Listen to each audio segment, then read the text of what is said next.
laki menikahi seorang perempuan. Ada seorang laki-laki mengatakan, apa kata dia? Sudikah engkau menemani aku sampai kematian tiba hingga ke pintu surga? Kalimat itu tidak salah, betul, tapi kurang tepat. Karena perempuan itu bukan cuma menemani dirinya, tapi adalah menjaga, mendidik anak-anaknya. Mudah-mudahan yang sudah menikah istrinya solihah-solihah, yang belum menikah dipertemukan dengan istri yang solihah-solihah. Sama bunyi aminnya.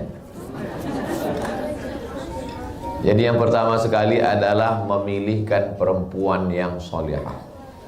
Ketika bercerita tentang Nabi Musa alaihissalam, Nabi yang paling hebat, membawa 600.000 orang dari Mesir ke Palestina. Enggak ada tuh satu pun ayat tentang ayah. Carilah ayat tentang ayah Nabi Musa, enggak ada. Yang ada wa auhayna ila ummi Musa, kami ilhamkan kepada ibu Musa. Memangnya Nabi Musa enggak punya ayah? Ada ayahnya. Tapi kenapa disebut ibu Musa? Karena ibu yang punya peranan luar biasa. Ketika semua anak laki-laki yang lahir disembelih, anak laki-laki dipotong kepalanya, hanya karena seorang raja mimpi melihat anak kecil menarik mahkotanya, lalu dia ketakutan, buat razia, semua anak kecil potong kepalanya. Maka saat itu yang menyelamatkan bukan ayah, tapi seorang ibu. Apa kata Allah Subhanahu wa taala? Fa in khifti 'alaihi fa'alqihi fil yammi. Kalau kau takut nanti anakmu disembelih, hanyutkan dia ke sungai Nil. La takhafi, jangan kau takut. Wala tahzani, jangan sedih. Ada dua perasaan ibu. Yang pertama perasaan takut, yang kedua perasaan sedih. Jangan sampai ibu terlalu takut, stres, depresi, anxiety, bunuh diri. Jangan terlalu sedih. Apa beda takut sama sedih? Sedih itu masa lalu, takut itu masa depan. Belum pernah orang bilang, aku sedih sekali. Kenapa? Melihat masa depan. Sedih itu masa lalu. Kalau sudah selamat dari rasa takut dan sudah selamat dari rasa sedih, maka bisa menjadi sosok ibu Nabi Musa alaihissalam. Siapa lagi nabi-nabi yang hebat? Yang namanya disebut kama sallaita ala Ibrahim wa ala ali Ibrahim, kama barakta ala Ibrahim wa ala ali Ibrahim. Nabi Ibrahim juga bercerita tentang sosok seorang ibu. Ibunya Nabi Ibrahim namanya Umailah. Ayahnya pembuat berhala, namanya wa idh qala Ibrahimu li abihi Azara. Azar bapaknya. Azar pembuat berhala. Semua berhala-berhala yang ada di zaman Nabi Ibrahim itu tertulis di tengkuknya, made in Azar. Bayangkan itu. Tapi lahir seorang anak luar biasa, Ibrahim alaihissalam. Bagaimana dengan Nabi Isa? Nabi Isa memang gak ada ayahnya sama sekali. Makanya kalau ada orang mengatakan Nabi Isa itu Tuhan karena gak punya ayah, berarti Nabi Adam lebih layak jadi Tuhan karena gak ada ibunya. Ketua Ikatan Ulama Sedunia, Syekh Yusuf Al-Qardawi, anak yatim, gak punya ayah, dibesarkan oleh seorang ibu. Makanya kunci pertama pendidikan karakter adalah ibu. Pagi bapak sudah pergi, apalagi di kota besar, Jabodetabek, Jakarta, Depok, Bogor, Tangerang, Bekasi. Anaknya bangun, bapaknya sudah pergi. Anaknya tidur, bapaknya belum pulang. Namanya Pak Toib. Lalu siapa yang menjaga, mengayomi, melindungi adalah ibu. Jadi ibu-ibu yang merasa dirinya kurang baik. Ini Ustaz Somad dari tadi ibu-ibu kayaknya nyindir saya ini. Saya nggak tahu. Saya nggak tahu ini apa yang mau saya sampaikan ini. Yang penting sesuai dengan judul. Makanya kalau dengar tausiah Ustaz Somad itu kuncinya satu aja, jangan tersinggung. Jangan seolah-olah Ustaz ngomong ini kayaknya baru dapat bocoran ini. Enggak ada, saya ngomong sesuai apa yang ditulis tema itu saya sampaikan. Makanya kunci dengar tausiah sama itu satu, jangan tersinggung. Beberapa jamaah tersinggung, pulang meninggal.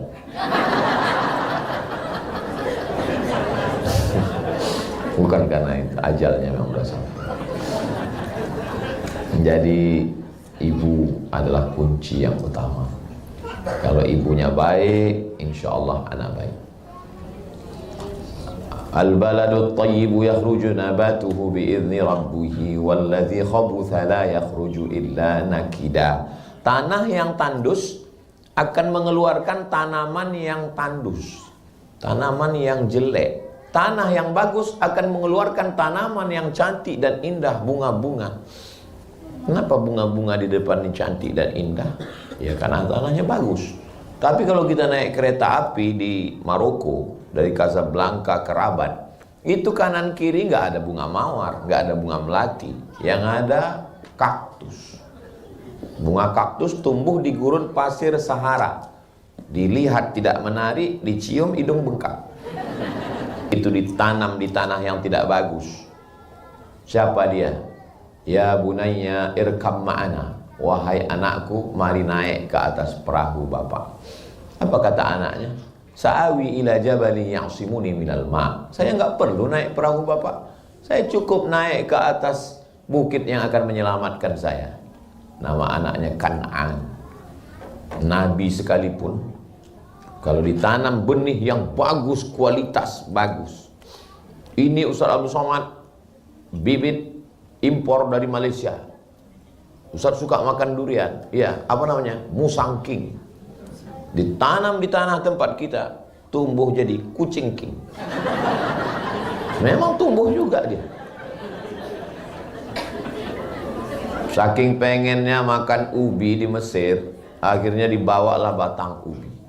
Dibawa batang ubi, diletakkan di asrama. Kawan saya yang buat, tanam asrama disiram. Memang ada, batangnya tumbuh, tunasnya ada, daunnya hijau, tapi nggak berbuah. Kenapa? Bibitnya bagus, tapi tanahnya tidak bagus. Nah, maka karena itulah, karena melihat kalau perempuan bagus, kalau perempuan itu bagus, maka orang yang dikelilingnya jadi bagus. Perempuan bagus, suaminya jadi bagus. Perempuan bagus, anaknya jadi bagus. Perempuan bagus, mantunya jadi bagus. Kenapa? Karena perempuan yang panitia utama fit and proper test. Sekarang di zaman canggih sekarang, kalau ada iklan apapun namanya, sales, pemasaran, yang dicari laki-laki apa perempuan? Perempuan. Kalau ada sales kulkas nyari perempuan, memang perempuan nggak terlalu jauh dengan kulkas. Tapi sales sepeda motor, sales rumah, tetap nyari perempuan. Dan terakhir sales pilkada. Yang dicari laki-laki apa perempuan? Perempuan, karena dia tahu perempuan punya pengaruh di rumah. Yang kena serangan pajar laki-laki apa perempuan? Perempuan, karena kalau sudah perempuan dapat, yang lain ngikut. Nah, ini dari ketawanya curiga sih. Berarti 27 kemarin dapat. Begitulah hebatnya perempuan. Makanya kalau mau keluarga baik, anak baik, beretika, beretitude, akhlakul karimah, perempuan mesti dididik dengan baik. Ustaz Somad itu ngomong aja itu perempuan. Gimana Ustaz mendidik perempuan dengan baik? Ma'had Az-Zahra itu khusus untuk perempuan. Saya ditanya, kok laki-laki? Laki-laki ada, Nurul Azhar. Tapi kami, yang tempat kami khusus untuk perempuan. Ustazah Fatimah mendidik supaya apa? Karena kalau perempuan baik, anaknya jadi baik, suaminya jadi baik, mantunya jadi baik, lingkungan jadi baik. Kalau sudah istri baik, suami baik, anak baik, mantu baik, cucu baik, selesai masalah. Jadi masalah kita ini sekarang adalah masalah perempuan. Kenapa muncul masalah? Karena banyak perempuan bermasalah. Di sini nggak ada. An-nisa imadul bilad. Perempuan itu tiangnya negara. Negara kita ini tiangnya perempuan. Idza sholahat sholahatil bilad. Kalau tiangnya ini tumbang semua. Kehebohan politik ini sekarang kan karena perempuan semua. Yang paham tentang analisa politik sekarang, itu pokok pangkalnya itu perempuan.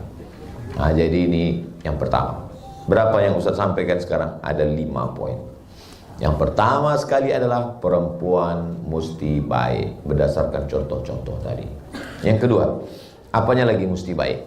Makanan mesti baik.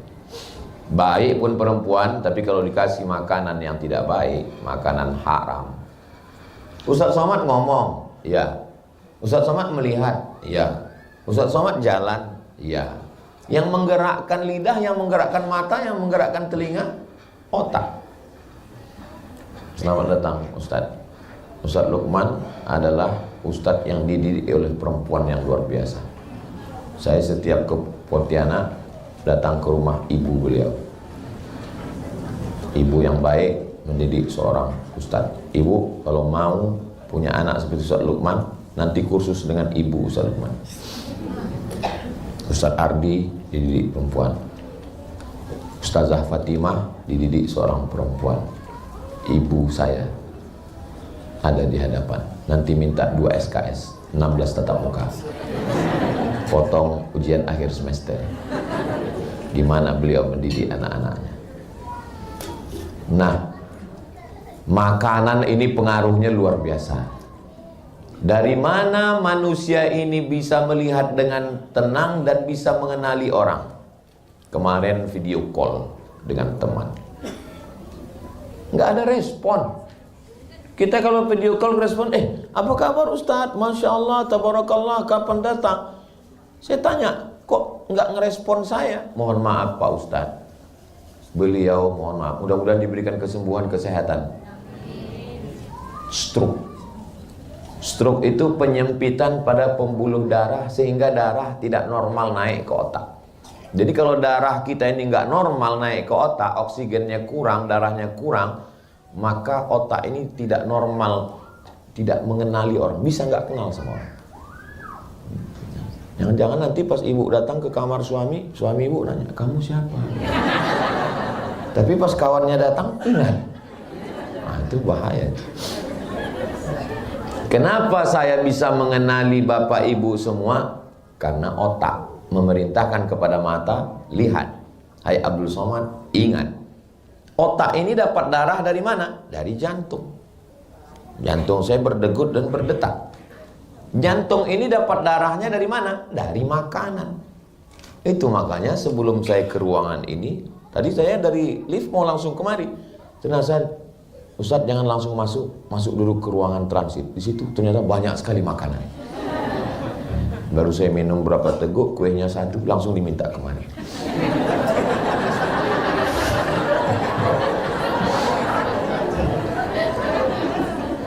Jadi makanan yang halal itu berpengaruh yang luar biasa. Kenapa koruptor duitnya banyak, rumahnya besar, mobilnya mewah, anak 3, yang pertama narkoba, yang ketiga ganja, LGBT, error semua. Disitulah keadilan Allah SWT. Loh, kok Ustaz ngomong laknat kok jadi adil? Orang yang susah payah, pergi pagi pulang petang, peras keringat, banting tulang, tunggang langgang, lintang pukang. Kepala jadi kaki, kaki jadi kepala. Susah mencari yang halal, tapi anaknya jadi semua. Tiba-tiba ada orang yang makan haram, korupsi, nepotisme, tiba-tiba anaknya jadi juga. Betapa tidak adilnya Tuhan. Tukang gali kabel optik, berangkat kita jam 7 pagi, dia sudah menggali. Berangkat kita pulang jam 7 sore, dia masih menggali. Pas gajian uangnya dimakan mandor. Mohon maaf mandornya terus ini. Tapi dengan duit yang secukupnya itu dia biayai, anaknya berhasil semua. Seorang cleaning service dari Bangladesh, 15 tahun jadi cleaning service di Malaysia, anaknya jadi dokter, jadi polisi, jadi tentara. Halal. Orang yang makan haram, duit haram, dikasih anak makan haram. Kenapa anak ini nggak pernah berpikir yang baik? Karena berawal dari darah. Semangkok mie ayam. Nggak usah mie ayam lah Pak Ustadz, bakso. Bakso dengan mie ayam. Saya nggak bisa ngunyah Pak Ustadz bubur ayam. Bubur ayam campur mie ayam dan bakso. 1 piring. Tapi berasal dari duit yang haram. Berubah menjadi setetes darah, masuk ke jantung. Dari jantung naik ke otak. Otaknya dapat duit haram. Ngomong kita sama dia 5 menit, menit pertama aja yang halal. Masuk menit kedua, masuk haram. Kenapa? Faktor makanan. Makanya dalam Al-Quran, kulu makanlah min thayyibat, yang baik-baik. Di antara makanan yang baik, OSB. Ya memang iklan itu masuknya setelah setengah jam.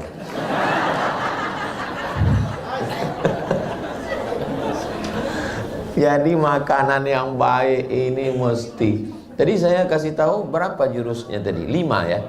Aduh kelewatan, mestinya 3 tadi. Jadi mudah sekali. Yang pertama gitu ya. Nah, maka makanannya kasih makan yang baik-baik. Sakit bukan azab, miskin bukan azab. Boleh jadi dengan sakit itu Allah ingin tegur kita supaya syukur sehat. Boleh jadi dengan agak susah sedikit Allah ingin supaya sujud kita lebih lama. Yang azab itu adalah tidak merasakan nikmat dalam ibadah, tidak merasakan nikmat dalam baca Quran, tidak merasakan nikmat dalam tahajud, tidak merasakan nikmat dalam sujud, tidak merasakan nikmat dalam ngaji. Orang berlomba-lomba, berebut-rebut mau ikut pengajian, yang udah diajak ngaji sampai dalam dikasih kursi VVIP malah ngaruk kepala. Kapan sih selesainya ini? Itu azab itu. Itulah azab di atas azab. Tidak merasakan nikmat. Dicabut Allah kenikmatan dalam beribadah. Dicabut Allah nikmat dalam dengar pengajian. Kenapa? Makan. Maka kasih makan yang halal-halal. Mbah saya, kakek saya, ayahnya ayah saya. Saya punya ayah. Ayah saya punya ayah. Ayah. Saya punya ayah. Ayah saya punya ayah. Berarti kan kakek saya meninggal, harta warisannya belum dibagi. Saya punya ibu. Ibu saya punya ayah. Kakek juga kan?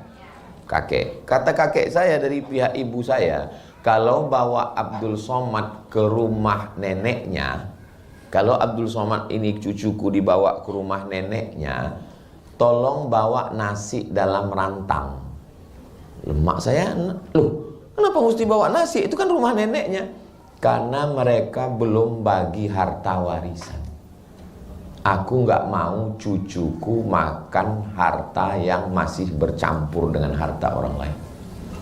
Saya mendengar cerita ibu saya itu waktu saya masih kecil, belum sekolah. Sekarang baru saya paham. Oh, kira-kira kalau saya pergi ke rumah nenek saya makan di situ, halal atau nggak halal? Nah, tuh memang enak kalau ngomong depan MUI ya.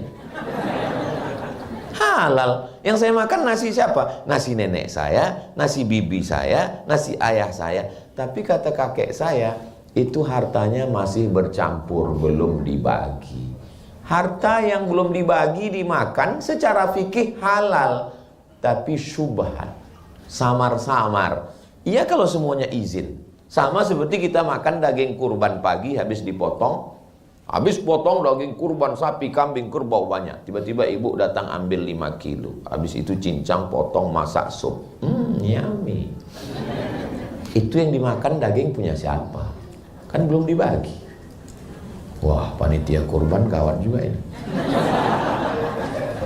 Terus gimana cara menghalalkannya Pak Ustadz? Cara menghalalkannya, pemilik sapi nomor 1, Bapak Insinyur, Bapak Doktorandus, Bapak Jenderal, Bapak Kiai, mohon maaf ya Pak, kami minta 5 kilo jatah Bapak di sapi nomor 1 boleh? Kata yang 6 orang, boleh. Ada yang 1 bilang, saya agak berat, ya ambil aja golok. Boleh ya Pak ya? Nah, iya. Supaya halal. Karena kita susah minta izin. Maka ketika makanan itu syubhat, na'udzubillah, rusak. Ada seorang wali Allah, sholat maghrib di Makkah, sholat isya di Madinah. Sekarang naik kereta api, cepat. Nggak secepat itu, tapi ini karomah. Sholat maghrib di Makkah, sholat isya di Madinah. Sholat maghrib, suatu malam nggak bisa. Loh, kok orang iso ya? Kok nggak bisa? Ternyata bukan karena makan duit haram, karena makan syubhat. Tadi pagi belanja di pasar, beli kurma. Biasanya kurma itu 1 tumpuk 7 butir. Pas hari itu yang jual salah numpuk, ditumpuk 8. Secara fikih jual belinya halal atau haram? Halal. Tapi mestinya dia nanya dulu, Pak, ini kok 8? Biasa kan 7. Begitu halusnya tentang makanan. Jangan kasih anak makan haram. Memang betul Pak Ustadz, ceramah Ustadz itu memang betul. Saya punya beberapa anak Pak Ustadz, saya tes. Yang pertama-pertama ini haram semua. Yang terakhir-terakhir ini halal. Ternyata yang halal ini Pak Ustadz, sholat subuhnya nggak pernah tinggal. Sholat ke masjid. True story, kisah nyata jamaah kita. Nggak boleh disebut, jaga kode etik. Pengaruh makanan terhadap anak itu luar biasa. Ada bendanya yang haram, tapi bukan masalah bendanya yang haram. Datang dari mana? Saya minum air. Air ini halal atau haram? Halal.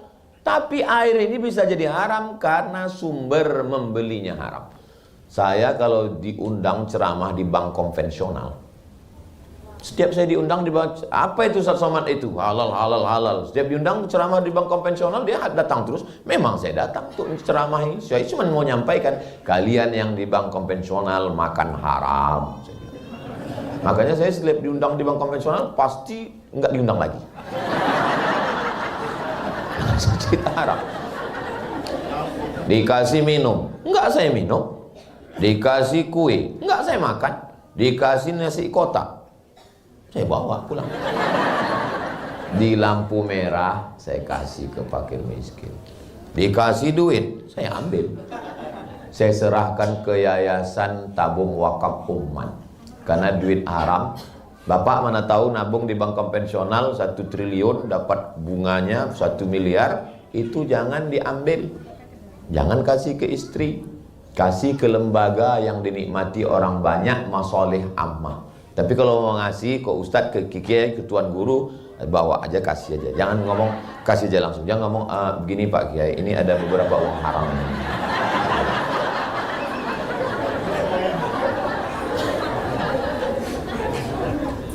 Nah, hati-hati terhadap makanan haram. Ada seorang perempuan, dia menenun kain, tapi di rumahnya nggak ada lampu. Maka dia menenun kain. Kapan dia menenun kain? Ketika tentara lagi lewat. Tentara kan bawa lampu. Pas tentara lagi lewat, dia menenun kain. Pas tentara lagi nggak lewat, dia berhenti. Pas tentara lagi lewat, dia menenun kain. Pas tentara lagi nggak lewat, dia berhenti. Akhirnya kainnya siap. Pertanyaannya, apakah boleh kain ini dijual dan uangnya dimakan? Datang perempuan ini bertanya kepada Imam Ahmad bin Hanbal. Imam Hanbali imam yang keempat. Pertama Hanafi, nomor 2 Maliki, nomor 3 Syafi'i, nomor 4 Hanbali. Wahai Imam Hanbali, ya, saya kan kerja nenun kain, ya, tapi saya nggak punya lampu di rumah. Kalau siang saya kerja ngurus anak, malam waktu kosong saya nenun kain. Terus kamu nenun kainnya gimana? Pas tentara lewat bawa lampu, saya nenun. Pas lagi gelap saya berhenti. Pas tentara lewat, halal nggak kain ini saya jual? Nangis Imam Ahmad bin Hanbal. Masih ada hari gini orang yang menjaga diri dari yang subhan. Kamu ini siapa? Kata perempuan itu menjawab, saya adiknya dari seorang laki-laki bernama Bishri Al-Hafi.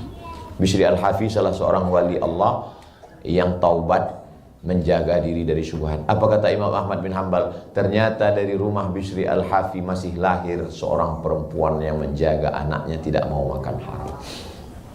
Kalau secara fikih saya ditanya, Ustaz Somad, bolehkah menjual kain ini? Boleh. Emangnya kalau pakai lampu tentara itu tentaranya rugi? Enggak kan? Tentara pakai obor nih lewat. Terus apa perlu kita minta izin? Pak tentara, saya izin ya pakai terangnya dikit ya. Kan enggak. Tapi sampai sehalus itu takutnya makan haram. Jadi kalau ibu mau anak-anak kita baik, kita jaga jangan sampai makan haram. Alhamdulillah Pak Ustaz, saya kalau masak itu untuk anak-anak saya semua halal, untuk suami saya aja yang haram. Karena yang anak saya kan ini, suami saya kan anak mertua saya. Kalau ibu kasih makan anak ibu halal, maka yang mudah menjaganya dua. Yang pertama ibu, yang kedua mantu ibu.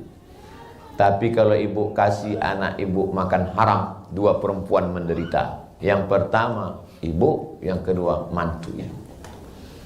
Bayangkan calon-calon perempuan yang menderita itu.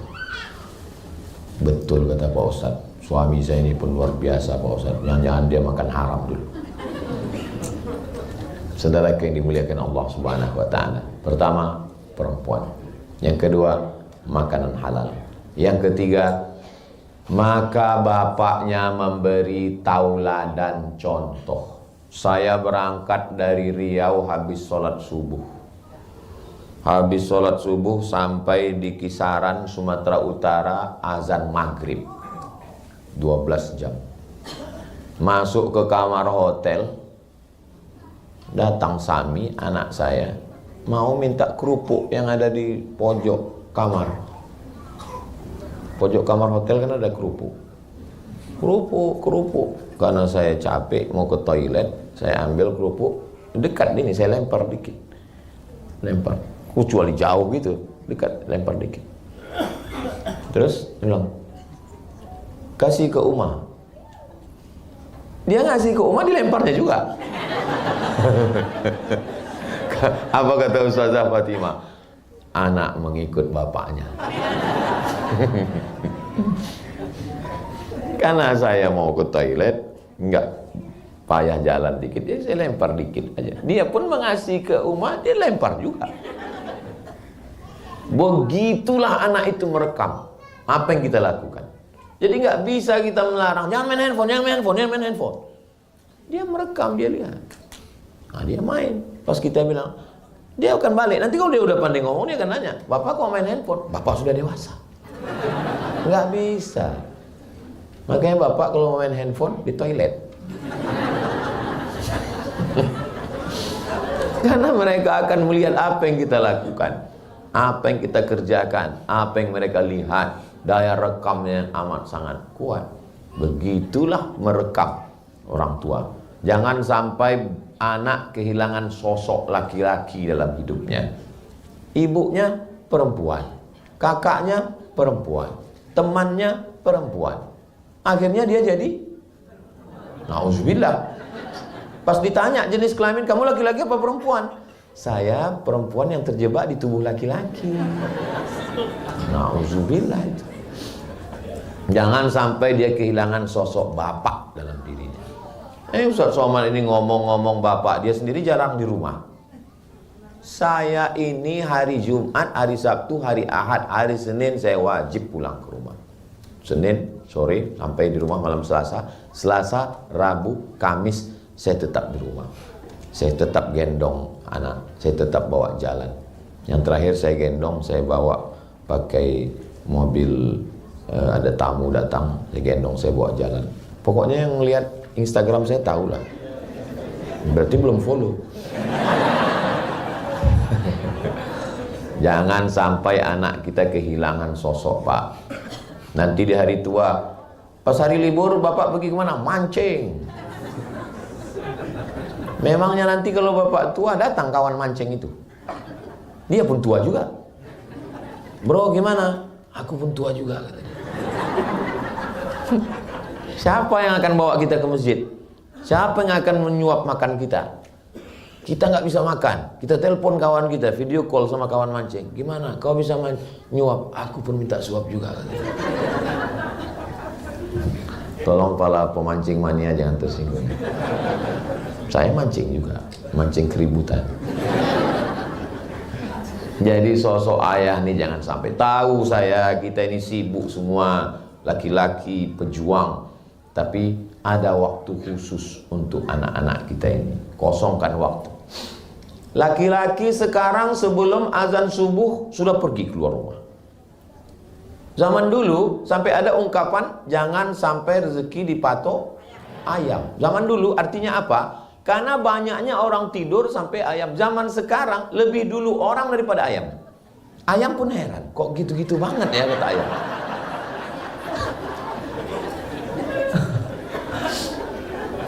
Kalau kita lihat orang zaman dulu ya, orang zaman dulu.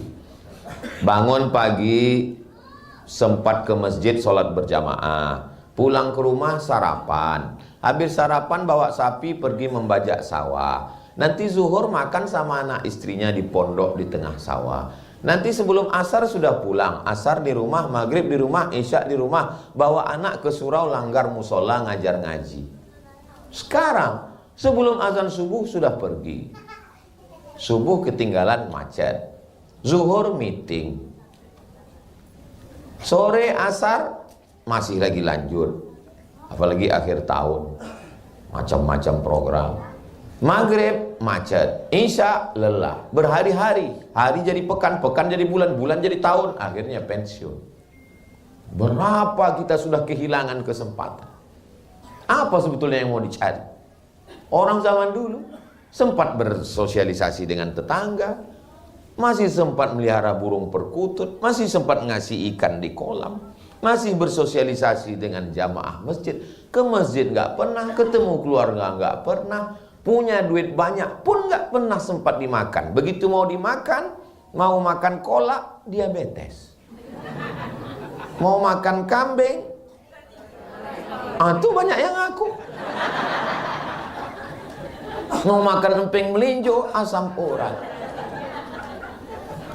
Ujung-ujungnya pergi ke rumah sakit, datang dokter spesialis, pegang, kata dokter, Bapak ini terlalu sibuk cari makan sampai nggak sempat. Akhirnya duit yang dicari itu untuk siapa? Untuk dokter spesialis. Selamat Bapak Ibu dokter. Maka jangan sampai kehilangan momen Bapak. Jangan sampai kehilangan. Nangis ibu-ibu karena anaknya lebih mau curhat sama pacarnya. Kok bisa? Kalian kemana aja selama ini? Kami mencari nafkahnya, kebutuhan keluarganya. Kesuksesan seorang perempuan adalah ketika punya anak yang soleh-solehah. Duduk di samping pelaminan, meneteskan air mata. Apalagi pas acara sungkem itu kan, anaknya dibawa, Papa, Ibu. Ya mereka nangis, yang nonton ketawa. Kenapa? Bulu matanya lepas.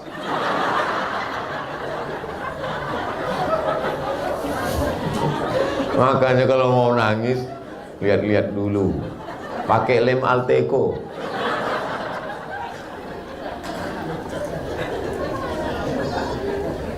Kenapa ibu menangis di samping pelaminan?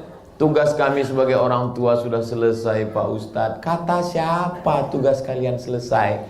Anak kalian pergi dibawa ke pulau bulan madu, seminggu setelah itu pulang, tiba-tiba jilbabnya melayang, bajunya terbang, anting-antingnya 13, satu di hidung. Kita pun heran, ini orang apa sapi kurban? Ya. Maka ibu mendidik, man ala salasa banatin, siapa yang mendidik 3 anak perempuan, fa'addabahunna, dididik dengan baik, wa zawwajahunna, dinikahkan dengan orang baik-baik, wa ahsana ilaihinna, dia buat baik sampai mati, falahul jannah, maka surgalah baginya. Begitulah pengaruh laki-laki. Sekarang banyak orang lebih lama dengan orang lain daripada keluarganya. Berangkat pagi jam 5 sampai kantor jam 6, serapat, meeting, pertemuan jam 7 ketemu, pulang jam 4 sore, macet jam 5, jam 6 mati, sholat maghrib, sholat isya jam 8 baru dia ketemu full dengan keluarga. 9, 10, 11, kalau dia tidur jam 11 hanya 3 jam dengan keluarga, sisanya dengan orang lain. Akhirnya apa kata orang barat? Witing trisno jalaran suko kuling. Makan dengan orang lain, jalan dengan orang lain, curhat dengan orang lain. Akhirnya apa? Berawal dari ngobrol, tukar-tukaran nomor, muncul rasa nyaman. Berawal dari macam. Kenapa kau akrab dengan dia? Dia sudah macam abangku, sudah macam bapakku, sudah macam kakakku. Berawal dari macam, berakhir dengan macam-macam. Ingat, buaya darat. Maka bapak kalau sudah pulang ke rumah, matikan handphone. Jadilah seorang ayah. Be a father. Jadilah seorang ayah. Bawa jalan ke sana. Saya memang kalau lagi jadwal di Jakarta ini, dikawal keliling. Sahabat UAS. Mana-mana saya dikawal. Di Malaysia. Tapi kalau saya di rumah, saya jalan. Gimana Ustaz jalan ke mall? Orang kan kenal. Saya pakai masker. Pakai masker, pakai kacamata hitam, pakai topi. Saya pergi ke mall, sering ketemu di eskalator, Ustaz Somad ya? Bukan. Masa kita udah jalan dia mau ganggu juga. Jalan sama ustazah, jalan ke sana, jalan kemari. Untuk apa? Supaya waktu kita, kalau bahasa kampung kami, quality time. Waktu yang berkualitas. Sosok seorang ayah, jangan sampai dia kehilangan. Saya tahu Bapak bisa bayar driver, Bapak bisa bayar security, Bapak bisa bayar orang untuk jalan, bayar semua. Tapi tidak semua bisa dibayar. Kelihatannya ucapan saya ini mewakili sekali ya. Jangan sampai nanti bapak semua bayar. Papa kami mau jalan, saya bayar. Papa kami mau makan, saya bayar. Nanti sampai masanya dunia berganti, musim berubah. Ketika terbaring kita di ruang ICU, mereka kita pesan, siapa yang nyuapi aku? Mereka balas, kami bisa bayar. Siapa yang akan mentalkinkan telingaku la ilaha illallah? Apa kata mereka? Senyum. Nanti kami kirim Bluetooth. Hari ini Bapak boleh tersenyum, tapi sampai masanya nanti itu bisa saja terjadi. Nauzubillah. Mudah-mudahan kita diselamatkan Allah Subhanahu wa taala. Sosok ibu, makanan yang halal. Sosok ayah jangan sampai tinggal. Sosok ibu, makanan yang halal. Sosok ayah jangan sampai tinggal. Masih ada dua lagi. Karena kalau ini nggak lengkap ini. Yang keempat adalah bagaimana lingkungan sekitar. Itulah pentingnya kita punya circle-circle lingkungan. Ibu kalau punya circle, banyak ibu-ibu yang pakai jilbab bagus, tapi kawannya genderuwo dan mak lampir. Mereka pas weekend, pas cuti datang ke rumah, rambutnya 3 warna merah kuning kelabu, lipstiknya 3 inci. Ibu memang baik, tapi anak ibu kan lihat teman-teman ibu, circle-circle ibu, maka mereka akan berpengaruh sekali. Maka hati-hati kalau bawa teman ke rumah. Apalagi dia gendong, dia lihat. Pulang teman ibu, dia cat kuku dia panjang. Hati-hati dengan lingkungan kita. Saya jalan ke rumah orang. Pas lagi malam ngobrol, datang tamu. Waktu itu malam Ahad, malam Minggu. Bilang sama yang punya rumah, punya anak gadis. Kamu nggak keluar malam ini? Kata. Enggak tante, saya di rumah aja, anaknya perempuan. Apa kata tamunya? Hari gini nggak punya pacar, apa kata dunia? Dalam hati saya, ini orang apa setan? Anak perempuan malam Ahad di rumah, itulah perempuan yang bagus. Wa qarna fi buyutikunna. Perempuan mesti di rumah. Dia malah ngompori. Alladzi waswisu fi sudurin nas minal jinnati. Kalau yang ngompor ini jin, misalnya yang berbisik ini jin, hari gini gak punya pacar. Itu kita bacakan ayat kursi, selesai. Ibu ini, saya tanya, ibu kerjanya apa? Guru. Guru aja begitu. Mudah-mudahan dia nonton acara ini. Guru aja begitu. Kalau ada anak perempuan gak pacaran, kita besarkan hatinya, kita muliakan dia. Bukan kita kompori, kita setan. Karena sudah merusak pikiran anak-anak. Kita berteman dengan bapak, berteman dengan ibu. Saya belum pernah marah tausiah karena anak nangis, belum pernah. Carilah video saya di mana-mana. Karena saya melihat anak-anak ini adalah masa depan. Kalau masih di pengajian masih ada anak-anak nangis, berarti 30 tahun ke depan anak-anak masih baik. Kenapa? Karena emaknya ngaji. Saya tahu melihat dari wajah ibu udah mulai gelisah tadi. Saya nggak pernah marah. Paling-paling saya marah setelah pengajian.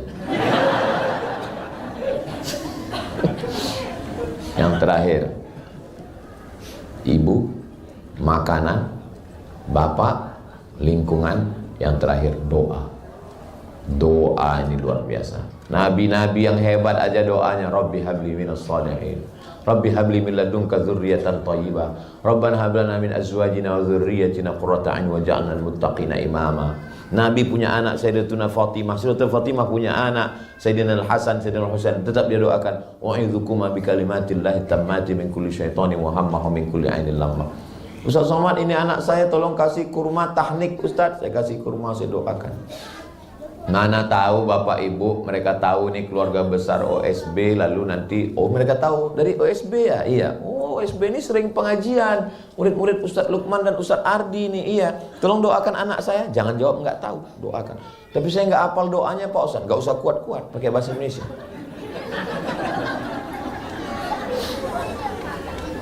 Doanya apa Pak Ustadz? Ya Allah, jadikan anak ini anak yang soleh dan solihah. Jadikan dia penghafal Quran. Jaga dia dari semua yang mengganggu zahir dan batin. Berikan dia kebaikan. Jadikan dia para ulama. Jadikan dia menjadi orang yang alim, yang faqih. Jadikan dia da'i yang menyebarkan agama Allah. Jadi anak-anak ini jangan sampai putus doa. Beda doa ibu saat dia di luar dengan saat dia di kamar tidur. Pandang wajahnya pas lagi tidur dengan pas dia lagi jalan-jalan, itu beda perasaan. Saya ngelihat anak lagi sedang tidur dengan pas dia lagi bangun, itu beda perasaan kita. Doakan dia. Kenapa? Ad-doa silahul mu'min. Doa itu senjatanya orang beriman. Bertawasul kepada Allah dengan sedekah. Ya Allah, berkat sedekahku jadikan anakku ini soleh. Bertawasul kepada Allah dengan bersolat. Berkat solat hajatku jadikan anakku ini soleh.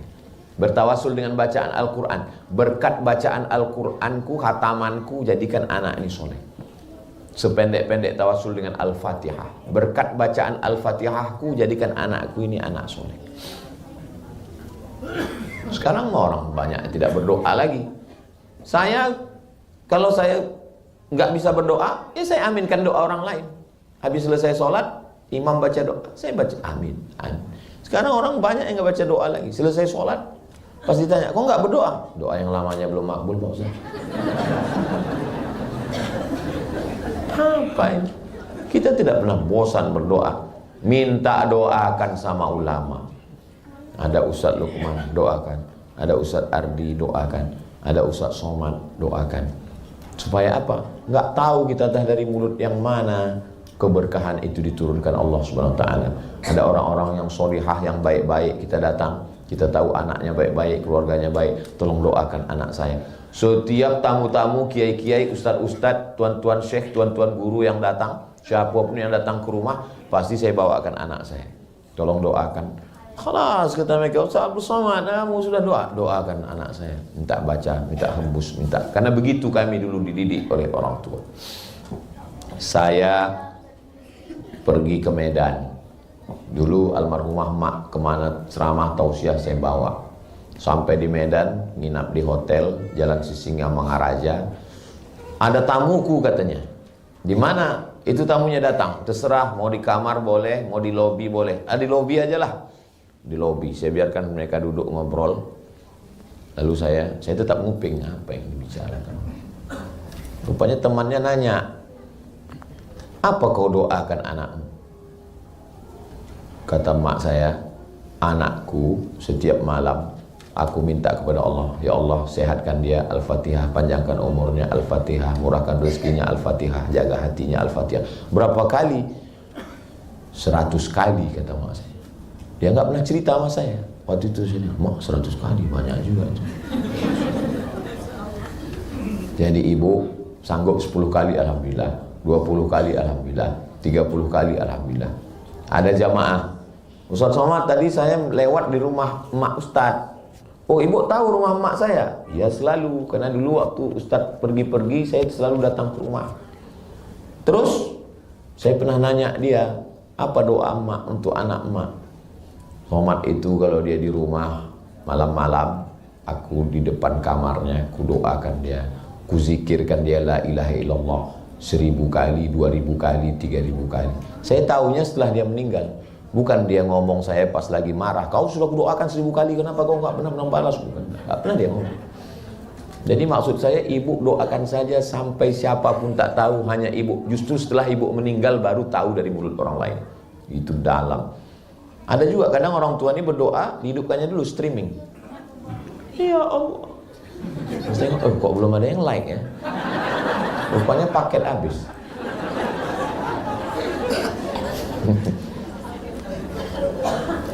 Ibu, makanan, ayah, lingkungan, doa.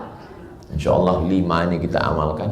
Nanti kalau pulang tanya, siapa yang menyampaikan tausiah dari Ustaz Somad? Apa saja yang dia sampaikan? Apa yang 5 itu?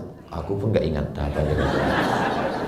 Bisa ditonton ulang di channel Ustadz Abdul Somad Official dan OSB. Subscribe, like, share, and comment.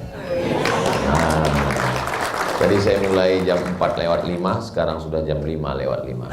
Insya Allah saya tetap pada janji saya yang lama, 600 ml, 60 menit. Akhirnya saya ucapkan selamat milad OSB yang ke-10. Mudah-mudahan OSB berperan mencerdaskan anak bangsa sampai hari kiamat.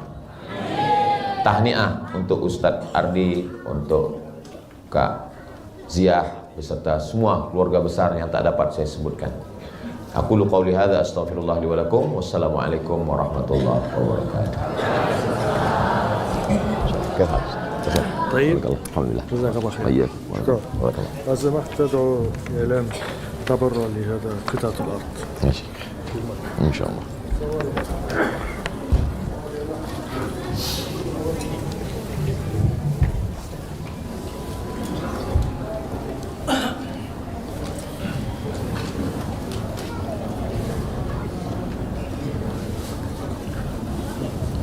Terima kasih atas kajian yang sangat luar biasa. Selanjutnya yaitu sesi tanya jawab. Untuk sesi tanya jawab untuk 2 orang penanya, mungkin 1 orang dari Ahmad dan 1 orang dari Ikhwan. Ini yang pakai baju pink boleh tadi pertama.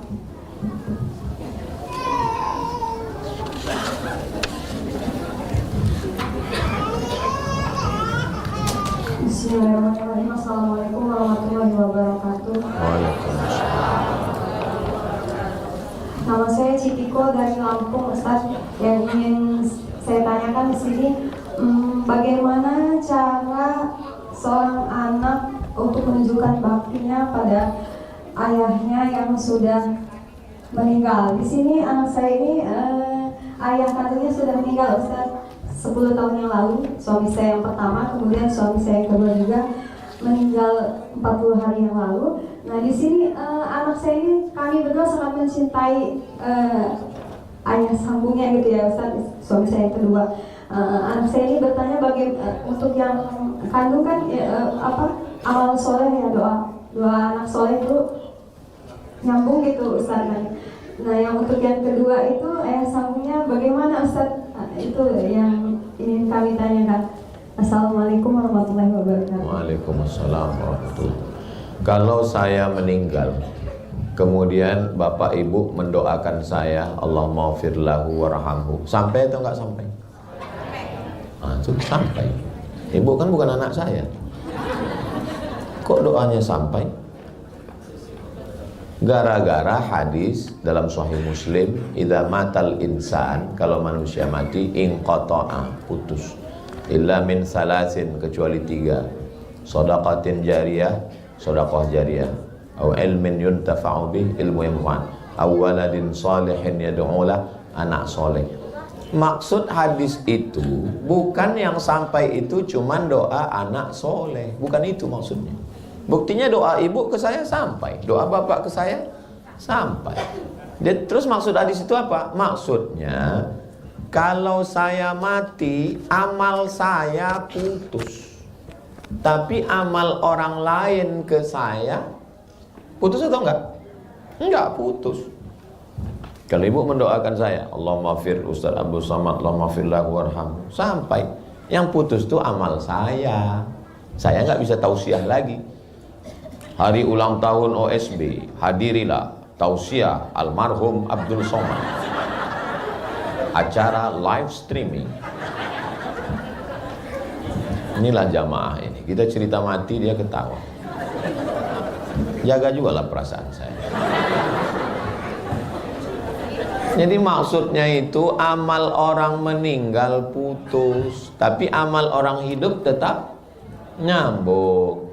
Jadi yang pertama dikirimkan kepada almarhum ayah sambung doa. Allahumma ighfir lahu warhamhu wa'afihi wa'fu anhu waj'alil jannata maswahu. Allahumma ja'al qabrahu rawdatan min riyadil jinan la taj'al qabrahu hufratan min hufarin niran. Yang kedua, bacaan Al-Qur'an. Kata Abdullah bin Umar, anak Umar bin Khattab, kalau saya meninggal, pada bagian kepala saya bacakan Al-Fatihah, pada bagian kaki saya bacakan ujung Al-Baqarah. Lillahi ma fis samawati wa ma fil ardh. Kenapa kita waktu tahlilan qul huwallah 3 kali? 1 qul huwallah sepertiga Al-Quran, 3 kali seperti khatam Al-Quran. Ummul Quran Al-Fatihah, Al-Falaq, An-Nas. Bacakan. Kata Imam Syafi'i, wa in khatimul Qur'ana kullahu kana hasanan. Kalau dikhatamkan 30 juz Al-Quran, bagus, the best, paling bagus. Gak sanggup 30 juz, hatinya Al-Quran, Yasin. Gak sanggup juga Yasin, Qul huwallah 3 kali, Al-Falaq sekali, An-Nas sekali, ayat Al-Fatihah sekali. Gak juga sanggup, saya sampai sekarang tetap mengirimkan Al-Fatihah ke guru-guru. Bacakan untuk almarhum Al-Fatihah sesibuk-sibuknya itu. Yang ketiga, sedekah. Beli nasi bungkus, pergi ke anak yatim, bagikan, hadiahkan pahalanya untuk almarhum. Ada rezeki, potong ayam, nyambut bulan suci Ramadan, undang jiran tetangga, sedekah, bagus. Pergi ke panti asuhan. Assalamualaikum Bapak Ketua Panti. Waalaikumsalam. Berapa semua anak yatim? Ada 100. Saya mau kasih makan siang. Semuanya Pak? Enggak, 2 orang aja. Kebetulan kita cuma mampu 2 bungkus. Kita serahkan.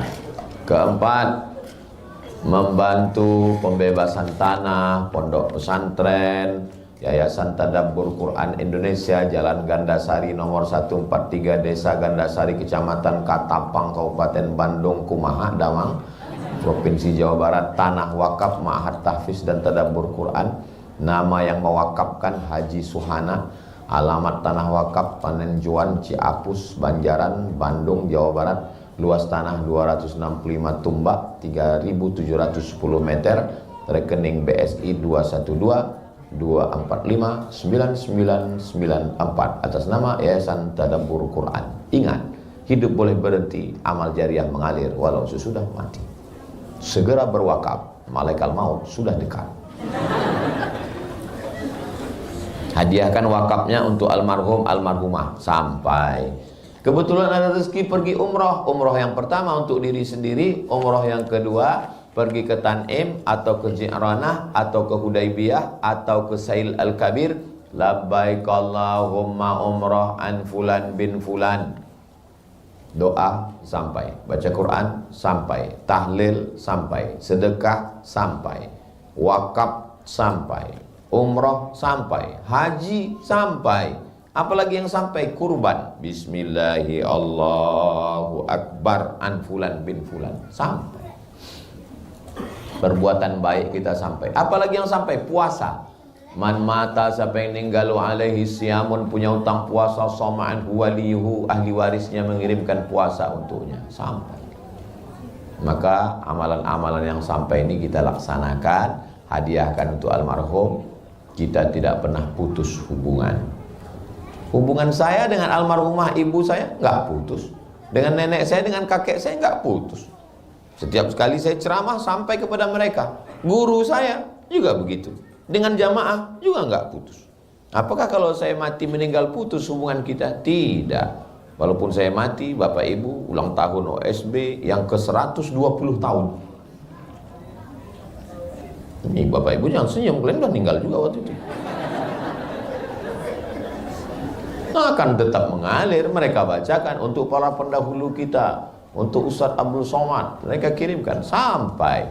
Itulah yang membuat kita semangat hidup ini. Kenapa kita semangat? Karena kehidupan kita kekal abadi. Di dunia kita hidup, di alam kubur kita hidup, di alam barzah kita hidup, di alam akhirat kita hidup. Kita nggak pernah mati. Kenapa mereka putus asa, stres dan depresi? Karena bagi dia hidup itu cuma singkat. Berhasil di sini bangga, begitu gagal, stres, depresi, nyari jembatan, nyebur ke dalam. Pas nyebur, rupanya lagi musim kemarau, nggak dalam, nggak mati juga. malah kaki patah setengah mati. Nah, alhamdulillah itu ibu. Mudah-mudahan Allah berikan kebaikan-kebaikan, kebahagiaan untuk ibu dunia akhirat.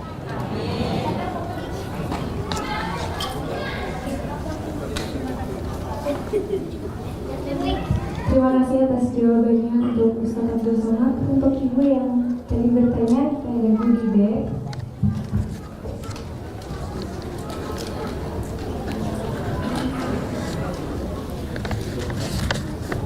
Selanjutnya pertanyaan kedua,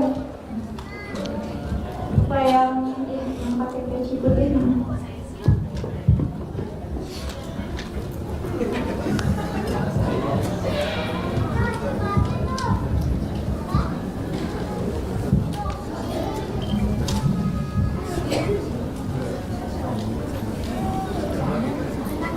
Bismillahirrahmanirrahim.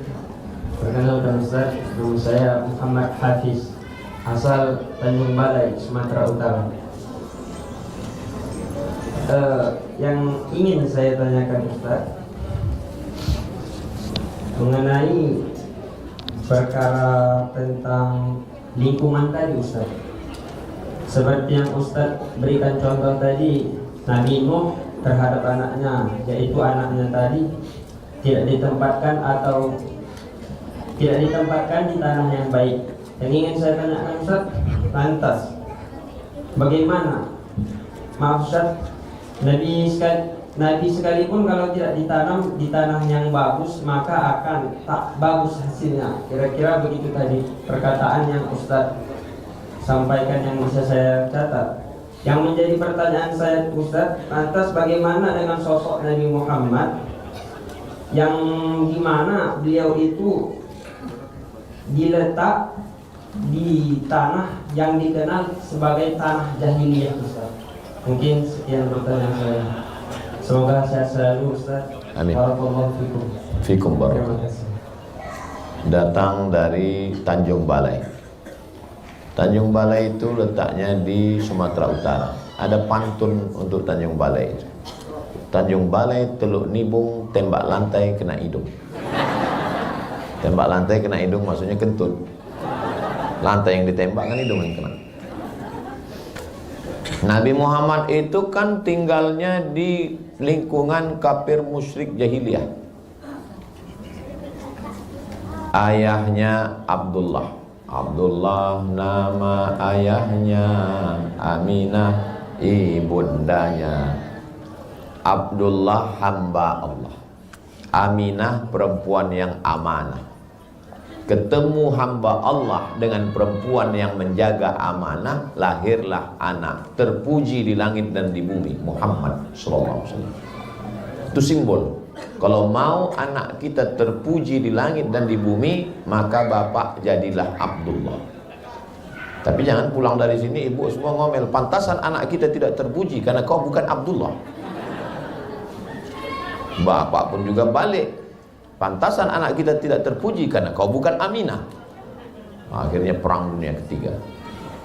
Jadi simbolnya jadilah seorang laki-laki yang Abdullah, bukan Abdul Fulus, bukan Abdul Mampus, bukan Abdul Dunia. Ta'isa Abdul Dinar, celaka hamba dinar. Ta'isa Abdul Dirham, binasa hamba dirham. Jadilah hamba Allah. Maka perempuan yang amanah ketemu dengan hamba Allah, akan lahir Muhammad yang terpuji. Oke. Tapi kenapa dia itu bisa terjaga, terpelihara, padahal lingkungannya pemeliharaan Allah Subhanahu wa ta'ala. Yang menjadi mempengaruhi manusia ini 4. Yang pertama ayah, yang kedua ibu, yang ketiga bacaan, yang keempat lingkungan. Nabi Muhammad tidak terpengaruh dengan 4-4-nya.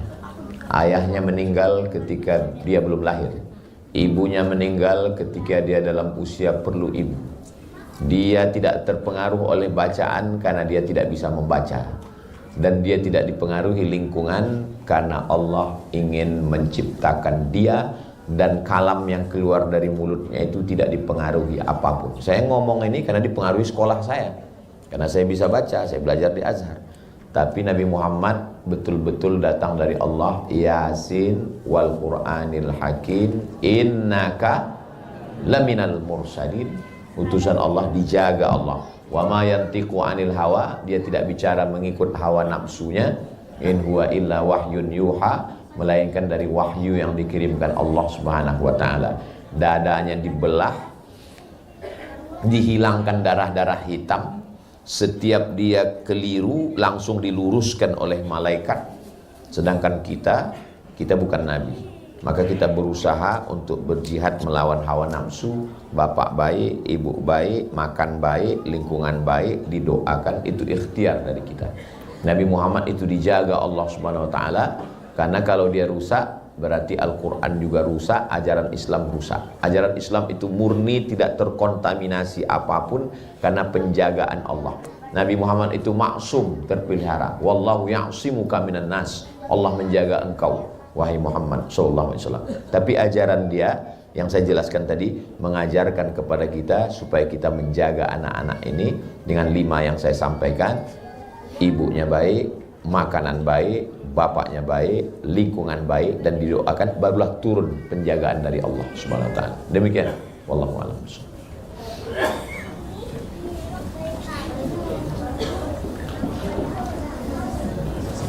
Terima kasih. Bersama tadi yang Bapak penanya, kita ada Budi B.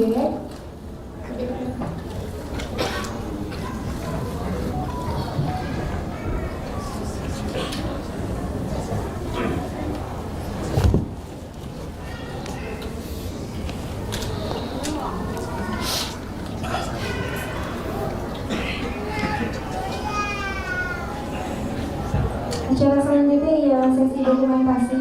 Kami memohon kerjasama para hadirin untuk tertib pada saat sesi dokumentasi dan mengikuti arahan kami. Mohon menunggu giliran dengan tertib. Saya akan membacakan urutan